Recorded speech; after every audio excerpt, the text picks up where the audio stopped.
இன்னைக்கு உள்ளம் தேடி இல்லம் நாடி மற்றும் கேப்டனுடைய ரதம் தமிழ்நாடு முழுக்க அனைத்து தொகுதிகளுக்கு வந்துகிட்டு இருக்கு. மக்களை தேடி மக்கள் தலைவர் என்று. அந்த வகையில் இன்னைக்கு கடலூர் மாவட்டம் பண்ருட்டி தொகுதியில் எங்களுடைய பயணம் இன்னைக்கு தொடர்ந்து நடந்து கொண்டிருக்கிறது. எங்களுடைய மாவட்ட செயலாளர் சிவக்கொழுந்தூர், நமது மண்டல பொறுப்பாளர் பர்சாதி, கழக பொருளாளர் சுதீஷ், இளைஞரணி செயலாளர் விஜய் பிரபாகர், இங்கு என்னை வரவேற்க வந்திருக்கும் அனைத்து ஒன்றிய நகர பேரூர் கழக கிளைக்கழக நிர்வாகிகள், பத்திரிகை நண்பர்கள், உங்கள் அனைவருக்கும் முதல்ல நான் வணக்கத்தை சொல்றேன். நீங்க இந்த கேள்வியை என்ன வேணாலும் கேளுங்க. ஏன்னா 23ஓட இந்த பயணம் முதல் கட்ட பயணம் முடிவுது. ஒரு 24, 25 கேப்டன் பிறந்தநாள் தலைமை கழகத்தில் மிகப்பெரிய அளவில் நலத்திட்ட உதவிகள் நம்ம தரப்போறோம்.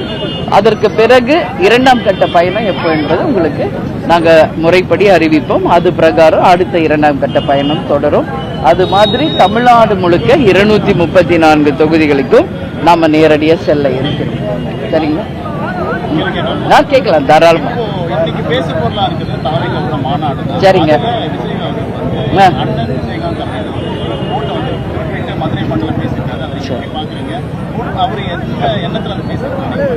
தம்பின்ற எண்ணத்துல தான் பேசியிருக்காரு. அவர் எப்ப அண்ணன்னாரு, நான் எப்பவுமே சொல்றேன் அவர் எங்க வீட்டு பையன் தான் சொல்லிட்டு இருக்காரு. சரிங்களா? அவர் அண்ணன்னா அவரு தம்பி, எங்களுக்கு எங்க தம்பி அவர். இல்ல, கேப்டனுடைய சின்ன வயசு கேரக்டர்ல நீங்க பாத்தீங்கன்னா பல்வேறு படங்கள்ல கேப்டனுடைய சின்ன கேரக்டர் விஜய் தான் பண்ணியிருக்காரு. எங்க வீட்டு பக்கத்துல தான் அவங்க வீடு. எஸ்ஏசிக்கும் கேப்டனுக்குமான உறவு 17 திரைப்படங்களை அவர் டைரக்ட் பண்ணியிருக்காரு. இன்னும் நேற்று இல்லைங்க, இது இன்னைக்கு அரசியலுக்கு வந்ததுனால அண்ணன் தம்பி விஜய் அப்படின்னு வருது. அது ஆக்சுவலி அது கிடையாது. அது பல வருஷமாக கேப்டன் சினிமா துறையில் காலடி வைத்ததுல இருந்து இன்றைக்கு வரைக்கும் அந்த நட்பு அப்படியே தொடருது. அதனால விஜய் படத்துக்கு கூட கேப்டனுடைய அந்த ஏஐ யூஸ் பண்ணாங்க, தாராளமா யூஸ் பண்ணுங்கன்னு நம்ம சொன்னோம். இப்போ என்னுடைய பேட்டியில நீங்க ஒரு 1 வீக் முன்னாடி பார்த்திருப்பீங்க, அனுமதி இல்லாமல் யாரும் கேப்டனுடைய புகைப்படத்தை பயன்படுத்தக்கூடாது. அதுக்கு ரீசன் என்ன நான் சொல்றேன். கேப்டன் எம்ஜிஆரை மானசீக குருவா ஏத்துக்கிட்டார். அது மாதிரி எல்லா இடத்துலயும் சொல்லுவார், என்னுடைய மானசீக குரு இவர் தான் எம்ஜிஆர். அது மாதிரி விஜய் சொல்லட்டும். அப்புறமா இப்ப சொல்லியிருக்காரு அண்ணன்னு. இப்ப நம்ம அதை பற்றி நம்ம பரிசீலிக்கலாம். சரிங்களா?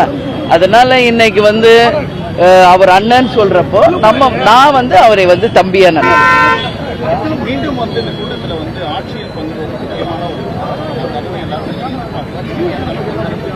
இல்ல, நான் முதல்ல ஆரம்பத்துல இருந்து ஆட்சியில் பங்கு என்பதை தேமுதிக வரவேற்கிறதுன்னு தான் நான் ஃபர்ஸ்டே சொல்லியிருக்கேன்.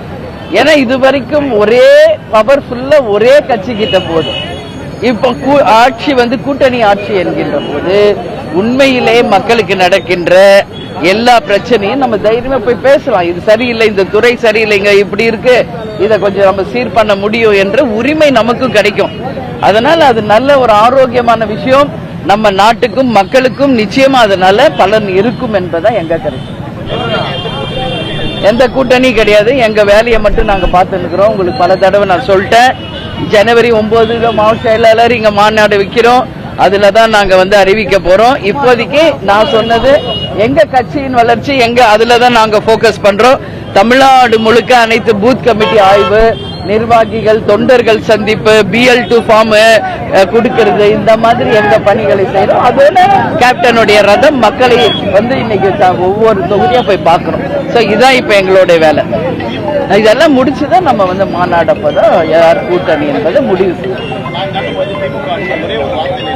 அதான் ஏற்கனவே சொல்லிட்டேன். இல்ல, ஒரே கொஸ்டின் தான் எல்லா பிரச்சனையுமே நீங்க கேக்குறீங்க. இது நிறைகளும் குறைகளும் கலந்த ஆட்சின்னு ஏற்கனவே சொல்லிட்டேன். சரிங்களா? அந்த மாதிரி தான் இன்னைக்கு கொடுத்த வாக்குறுதிகள் சிலவற்றை நிறைவேற்றிருக்காங்க, பலவற்றை நிறைவேற்றல.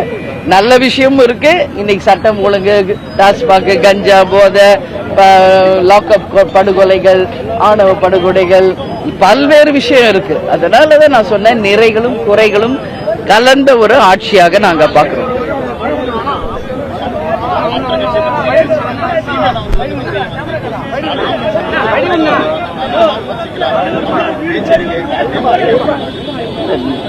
எங்களுக்கு வந்துங்க இன்னொருத்தர் வந்து ஒரு கமெண்ட் சொல்றாங்கன்னா அதுக்கு எங்களுக்கு தனிப்பட்ட பார்வை கிடையாது. அவருடைய ஒப்பீனியன் அவர் சொல்றாரு. இந்த கேள்வி வந்து யார் சொன்னாங்களோ அவங்க கிட்ட நீங்க கேட்டாதான் அதுக்கு உண்மையான அர்த்தம் கிடைக்கும்.